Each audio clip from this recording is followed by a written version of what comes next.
Admiral Richard Byrd explored more uncharted land than any other man in history.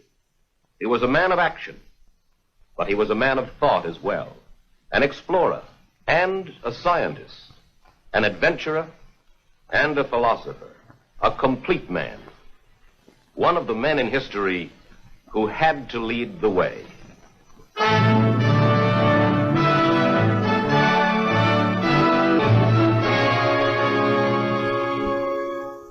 On this expedition, we hope to fly across the South Pole into the mysterious land beyond to see what is there.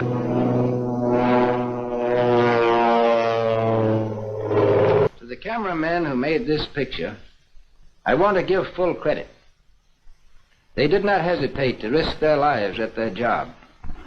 Now, the North Pole is the center of a deep ocean, whereas the South Pole is the center of a high plateau which averages 7,000 or 8,000 feet in altitude. There is no life whatever beyond the edge of the world. There are no Eskimo. It is too cold for human beings to live there permanently. When we left on this expedition, we were, to put it very mildly, extremely anxious to find out if it existed. Would we be able to find it? And that was the great question. We left on this expedition from the Navy Yard at Boston. Here is our supply ship, the Rupert, just a big unprotected iron ship of 8,000 tons. And here is our icebreaker, the Bear, which we took as a protection for the personnel of the Rupert, and also to use exploring in dangerous ice areas. We took with us this time 150 Eskimo dogs and more than 14,000 different kinds of items for 2 years away from civilization, where there were no supply depots around the corner. Day followed day, week followed week, as we penetrated the great Pacific. We headed straight south, and here we have an ordinary unprotected iron ship, sailing in seas no ship had ever been in before since the world began. It wasn't that we were any better than our predecessors. We simply had a more open ice here. We bucked the ice till we were finally stopped by an impossible pack. Impossible, at least, for the Rupert. But we wanted to see what was beyond the horizon. That's what we came for. And for that purpose, we had another string to our bow, aviation. We retreated a few miles and managed to find an open lake in the ice field. So we proceeded to put the plane overboard. We had to execute this maneuver as rapidly as possible, because we knew that under the influence of the wind and the tide, the fields would soon close in around the ship again. In fact, the ice is already beginning to close in. Our plan was to go south with our steamer until we were stopped by ice, and to take up the attack on the unknown with aviation. And now at last we're going to find out what was in the southern part of this mysterious part of the world. For after battling the bad weather, here we are 240 miles within it.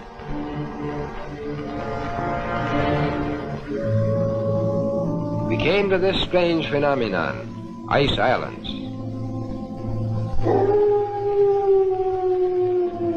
This was a strange and weird sea. Steaming through these ice islands was an eerie sensation. Here was the twilight of the gods, and we were curious to know what these somber giants were guarding.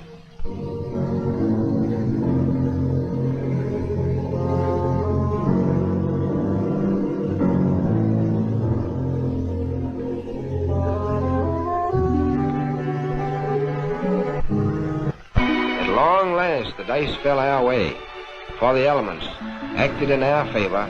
The wind and the tide, which had closed the ice in around us, finally opened the pack so that we could break our way into more open sea.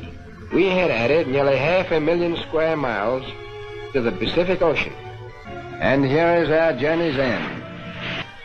At length we sighted that great natural phenomenon, the ice barrier.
I knew it would be taking a big chance, but it seemed the only way.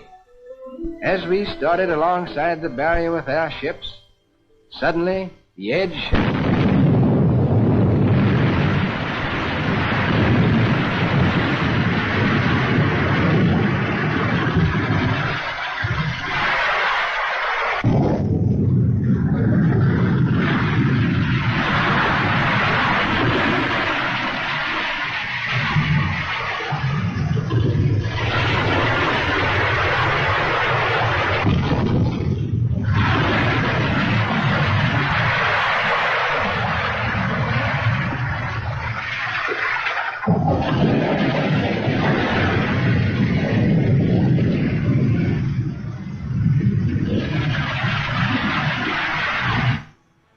Enough of ice falling to sink a fleet of ships.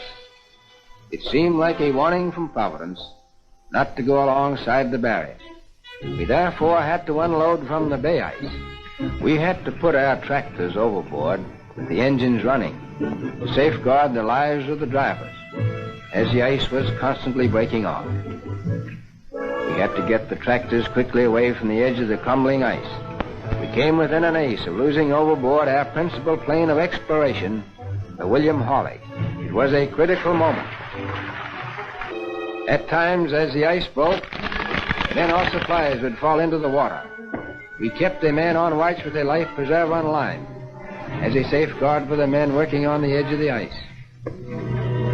We were working against time to finish unloading before the fall freeze-up, when the ships would have to return to civilization.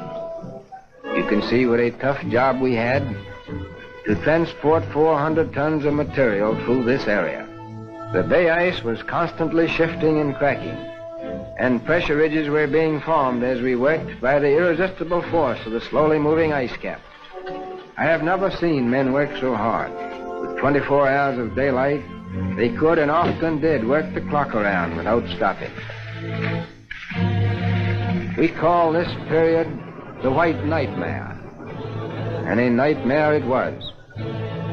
The hardest work of all was this man-hauling of sleds, which we had to do in order to get unloaded in time. Eskimo Huskies, still the backbone of polar exploration. They can go where no tractor could ever go. You can't do without them. The Rupert must go back to civilization because the bay would soon freeze and she couldn't stand the ice. Now, the only person out of 150 men to get sick and who would have to go back on the Rupert was the doctor. At very great risk, I had to dispatch the bear northward to get another doctor, for I pledged myself not to risk men for a year on the ice without medical care. There would be anxiety over the bear. Suddenly, without warning, a storm hit us before we could get all of our food and other vital supplies stored away.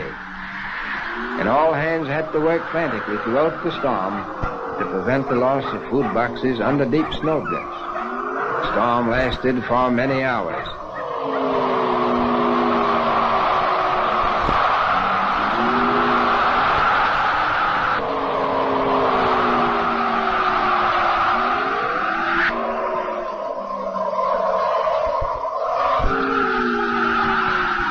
We found it chilly, working in the wind.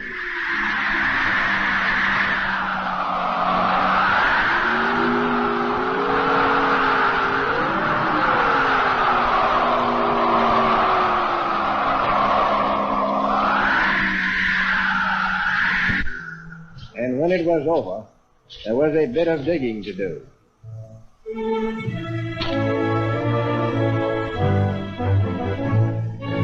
And here is the original commando.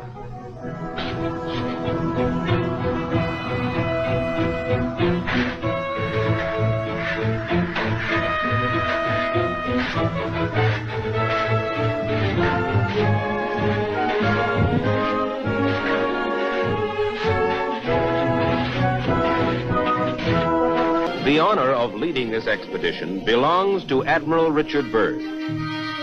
It is a gratifying experience for this 58-year-old explorer, who in the past had to raise his own funds for exploration. and who now has the resources of the United States Navy at his command. In